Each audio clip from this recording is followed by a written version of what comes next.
Hi guys! Ayan nga pala, dumating ang parcel. Kasi wala akong makita dito na screen protector sa cellphone ng anak ko. At durug-durug na nga yung ano niya, yung kanyang screen protector. Kaya ayan, binalhan ko na sa Lazada.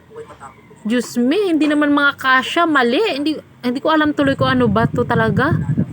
Ang cellphone ng anak ko, talagang Huawei Y9. Nung 2019 kasi yan, binigay sa kanyang luma ng papa niya. Tapos ang nangyari, hindi kasya. Kaya ayan, gumawa ng paraan ng mama. Ayan, ginupit natin. Kasi ang binili ko naman sa kanya is ceramic, yung hindi nababasag. Ceramic mate na screen protector. Ayan. Gupit-gupitan na lang natin ng magkasya. Ayan na guys. Oh. Ayan, ito nga pala siya nung una. Ganyan, kadurog-durog. Natatakot ako masugat yung bata kakalaro ng cellphone niya. Kaya ayan. Oh, ayan na. Ginupitan ko, pinagkasya talaga. Ginawan talaga ng paraan. Ganyan talaga ang isang ina. Lahat gagawin para sa anak ko. Ayan. Tingnan nyo, ang ganda na.